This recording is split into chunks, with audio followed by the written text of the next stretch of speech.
guys!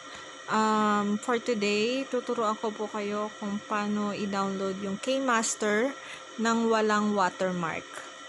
Step by step po. Basta manood lang po kayo from the start till the end. Isa ko rin po sa problema yan, yung merong watermark sa aking video. So, tuturuan ko na po kayo. First, punta po muna tayo sa Google Chrome at i-type po natin ang AC Master. Then search. Sa may baba po, yung meron po nakalagay ng acmaster.net. Punta po tayo dyan. Download now.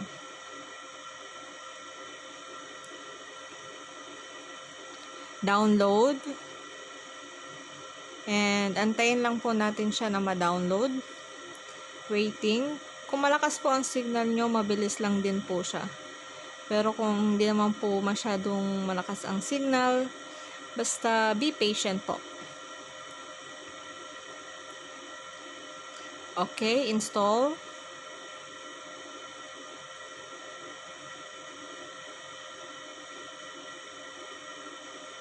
Lapit na. Waiting. Be patient. Okay, open. And then, i-check po natin kung na-download na po siya. Ayun po siya. AC Market. Click nyo lang po ang AC Market. Kaso dito po, kailangan nyo pong i-uninstall ang Kinemaster nyo. So, uninstall the AC Master.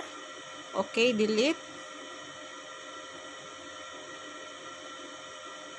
Wait lang po natin. Yan, wala na siya. So, pupunta po kayo ulit sa AC Market. Okay. Allow.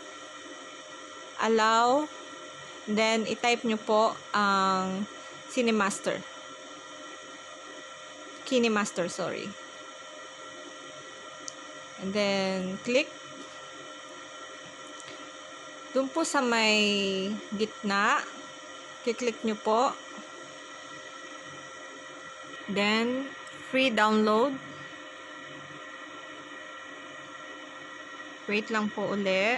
Na-download na po siya. Malapit na po tayo dun sa pinaka-final. Then, na-download na po siya. Setting.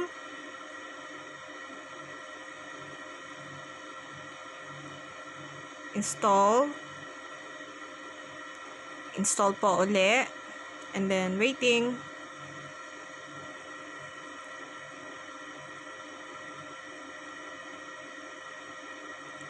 And done. Open na po natin. Dito na po tayo sa Kinemaster. Allow.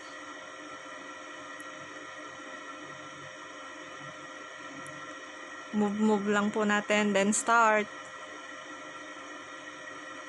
And mag-try po tayo. Run analysis now. Kailangan po natin yung pindutin. And waiting po uli. Hanggang sa matapos po siya. Waiting. Be patient po.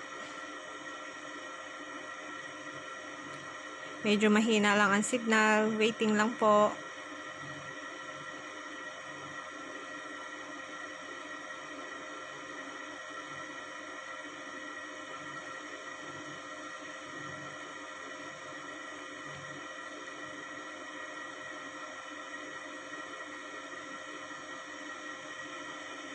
Lapit na. Then, magta-try po tayo. Okay. Magta-try po tayo. Tignan po natin kung talagang wala ng watermark. So, hanap tayo ng video.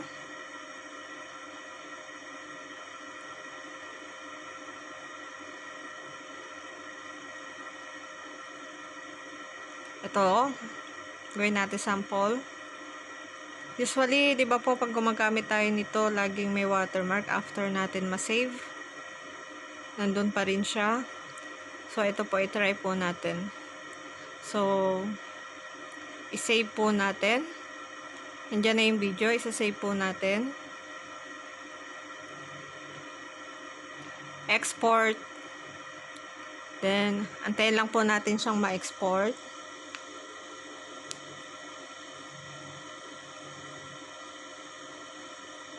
Mas maganda po kasi kung walang watermark yung videos natin, di ba po?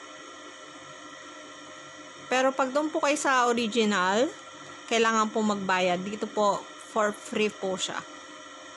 So, i-follow nyo lang po ang mga instructions.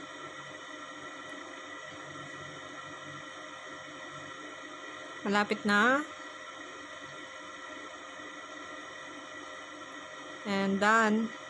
Check po natin sa album kung talagang wala ng watermarks. Ito na po siya. Ayan na po. Wala po siyang watermarks. So, thank you for watching. See you next time.